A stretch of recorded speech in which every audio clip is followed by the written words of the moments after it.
Lightworker Syndrome. This is what happens when someone wakes up to a higher level of consciousness, but they can't figure out how to live on purpose and feed themselves at the same time. Such people have a lot of trouble staying connected to higher levels of consciousness while also remaining solidly grounded in the physical world. Many of them get so frustrated with the experience, they become depressed and have feelings of wanting to give up and just go home, i.e., return to the non-physical world.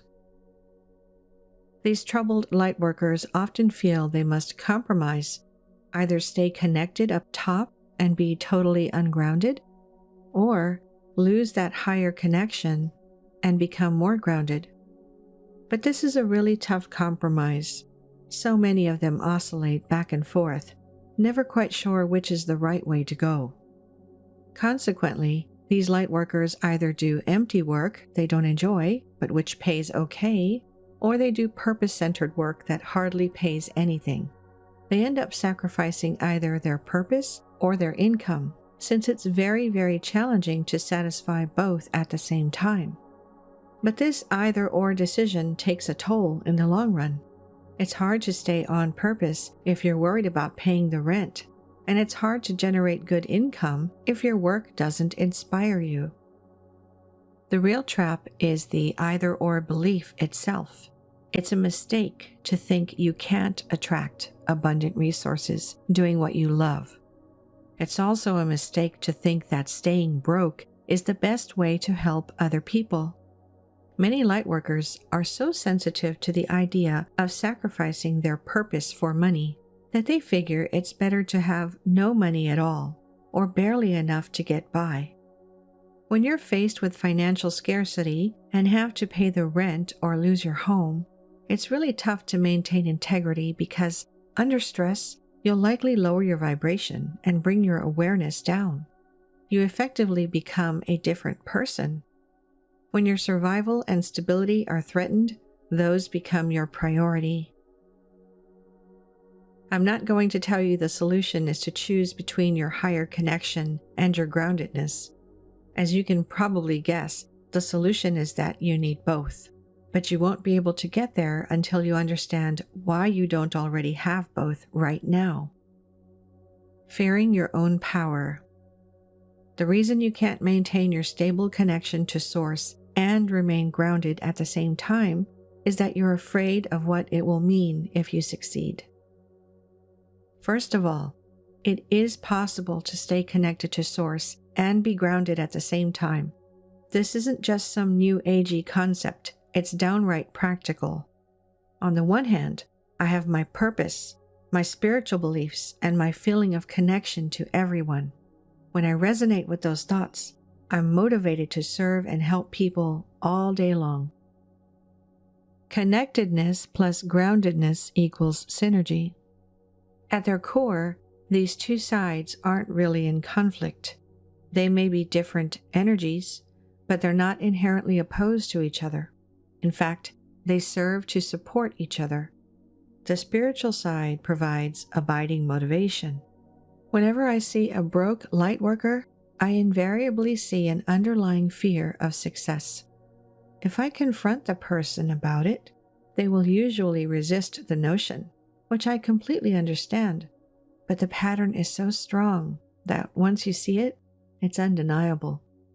The real barrier to achieving the connectedness-groundedness balance is the limiting beliefs you may have about what will happen after you achieve this balance. What will realistically happen when you're honoring your life's purpose and making more than enough money to sustainably do it for the rest of your life? I can tell you what will happen because I've already turned that page. Here's what's likely to happen. You're going to succeed in a big way. When you're doing what you love and generating plenty of income from it, it creates a positive spiral. Those two sides support each other. Your purpose drives your actions. Your actions drive your results. And your results produce income. Your income gives you more freedom and more fuel for your purpose. And the whole thing just keeps going because once achieved, it's a stable pattern. With great power comes great responsibility. This might sound like a good thing, and truthfully, it is a good thing. But I'm sure you've heard the expression, with great power comes great responsibility. And that is exactly what Lightworker Syndrome sufferers fear most. They fear that if they actually succeed, they'll have a lot of responsibility on their shoulders. That fear is what kills their income. The best way to increase your income is to help more people. In practice, it's not that difficult to do if your beliefs will let you. I've met many lightworkers who are able to provide genuine value to others, but they're doing so on a very limited basis. Overcoming Lightworker Syndrome. So what does all of this have to do with overcoming Lightworker Syndrome? Lightworker Syndrome is a lack of acceptance of one's power. That lack of acceptance is what manifests the apparent conflict between connectedness to Source and groundedness in physical reality. As within, so without. Your inner conflict manifests in your external reality. In truth, you are simply getting what you're intending. You fear your real power, so you silently intend it to remain dim. This manifests a never-ending series of distractions to keep you preoccupied enough that you don't have to think about what you're really doing. Keeping yourself small because you're afraid of too much responsibility. If you recognize you're suffering from Lightworker Syndrome right now, I have a lot of compassion for you. Having gone through it myself, I know how hard it is. But you must recognize you'll never solve this problem at the same level of thinking that created it. Realize you're the one who's manifesting the annoying health problems, the unexpected financial crisis that suddenly wipes out your savings just when you start to get ahead, the unfulfilling relationship, etc. You're manifesting all of it because you're resonating with fear. It's one giant distraction. You can hack at the branches all you want, but you'll only be spinning your wheels.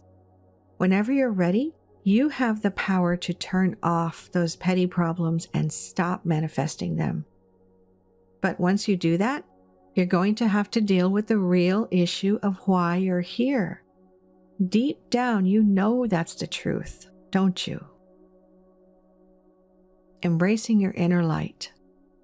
If you consider yourself a light worker, understand that your real work is to accept and embrace your inner light. You are meant to shine, not to be snuffed out. If you feel that life in this physical universe is dragging you down, it's because you aren't yet in vibrational harmony with your light. The more you fear it, the more you'll attract distracting problems that have little or nothing to do with your purpose.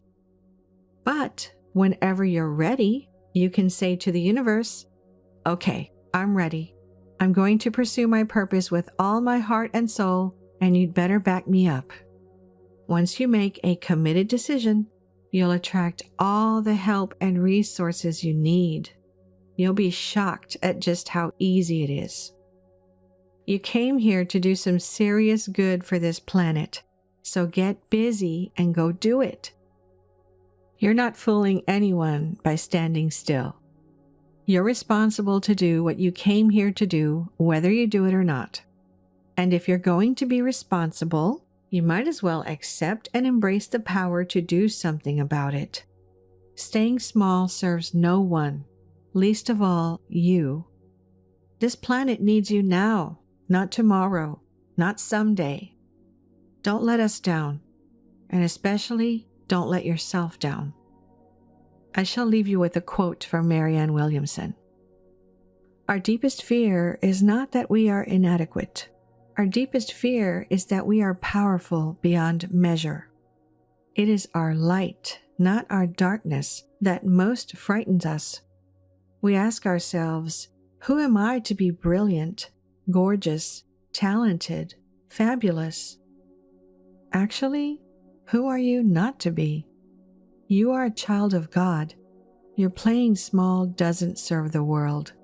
There's nothing enlightened about shrinking so that other people won't feel insecure around you. We are all meant to shine, as children do. We were born to make manifest the glory of God that is within us. It's not just in some of us, it's in everyone. And as we let our own light shine, we unconsciously give other people permission to do the same. As we're liberated from our own fear, our presence automatically liberates others. Finally, I hope you liked this video. Don't forget to subscribe to my channel and join our YouTube membership. Thanks for watching.